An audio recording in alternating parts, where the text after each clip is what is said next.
بسم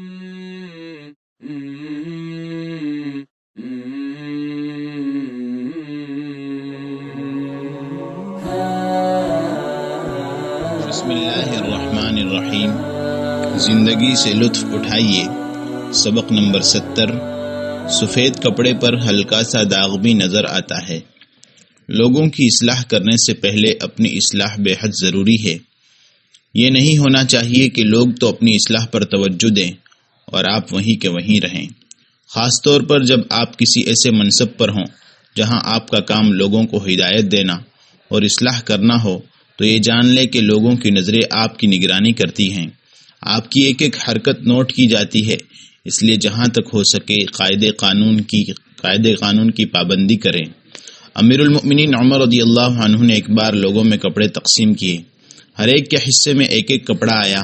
جمعہ کے دن امیر المؤمنین خطبہ دینے کھڑے ہوئے اور یہ کہہ کر خطبے کا آغاز کیا، اللہ نے آپ پر میری بات کو سننا اور ماننا فرض قرار دیا ہے۔ یکایک ایک آدمی کھڑا ہوا اور بولا، آپ کے لیے کوئی سننا اور ماننا نہیں ہے۔ عمر رضی اللہ عنہ نے حیرت سے پوچھا، کیوں؟ اس نے کہا، اس لیے کہ آپ نے ہم میں ایک ایک کپڑا تقسیم کیا ہے اور خود 2 نئے کپڑے پہن رکھے ہیں۔ عمر رضی اللہ عنہ نے یہ سنا تو نمازیوں پر نگاہ دوڑائی۔ آپ کو اپنا فرزند عبداللہ بن عمر نظر آیا۔ آپ نے انہیں دیکھتے ہی کہا، عبداللہ بن عمر اٹھو۔ عبداللہ کھڑے ہوئے۔ عمر رضی اللہ عنہ نے دریافت کیا، تم نے اپنی پوشاک مجھے نہیں دی تھی کہ اسے پہن کر خطبہ دوں؟ عبداللہ بولے، جی ہاں دی تھی۔ وہ آدمی بیٹھ گیا اور بولا، اب ہم آپ کی بات سنیں گے اور مانیں گے۔ یوں بات ختم ہو گئی۔ جی ہاں، اگر آپ چاہتے ہیں کہ لوگ آپ کی نصیحت قبول کریں تو سب سے پہلے آپ ان کی نصیحت قبول کرنے کے لیے تیار ہوں۔ وہ اکثر اپنی بیوی سے کہتا رہتا تھا، بچوں کا زیادہ خیال رکھا کرو، اچھا کھانا پکایا کرو۔ میں کب تک کہتا رہوں گا کہ سونے کے کمرے میں ترتیب دیا کرو؟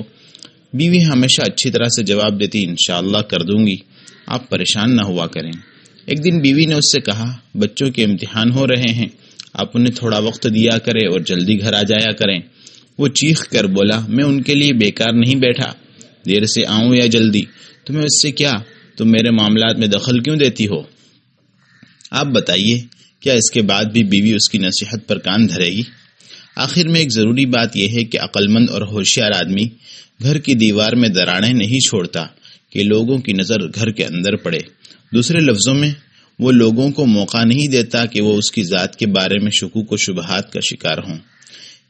ایک دعوتی کمیٹی نے البانیہ میں چند دعوتی بیانوں کے لیے داعیوں کی ایک جماعت بلائی۔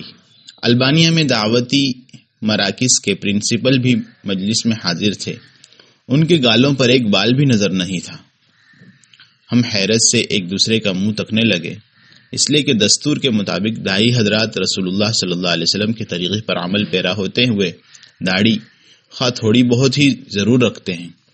داعیوں کے سربراہ کی یہ حالت دیکھ کر ہمیں پریشانی ہونا ضروری تھا۔ میٹنگ شروع ہوئی تو انہوں نے ہنستے ہوئے کہا، بھائیو، میں امرد ہوں، میرے چہرے پر داڑھی نہیں ہوگی، اس لیے میٹنگ کے ختم پر آپ مجھے لیکچر مت جھاڑ دیجیے گا۔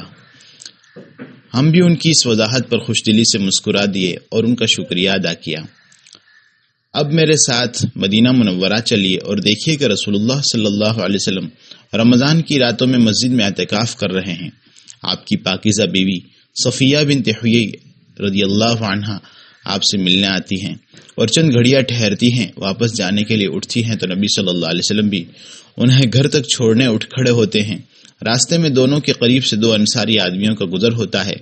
وہ دیکھتے ہیں کہ رسول اللہ صلی اللہ علیہ وسلم عورت کے ساتھ ہیں تو تیزی سے گزرنے کی کوشش کرتے ہیں۔ رسول اللہ صلی اللہ علیہ وسلم انہیں مخاطب کر کے کہتے ہیں، ٹھہریے، یہ صفیہ بنت حیی میری بیوی ہے۔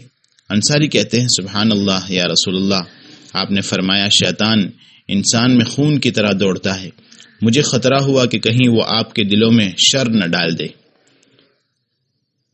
قیمتی بات خلاصے کی یہ ہے، اپنا دل دوسروں کے متعلق اور دوسروں کا دل اپنے بارے میں صاف رکھنے کی کوشش کریں۔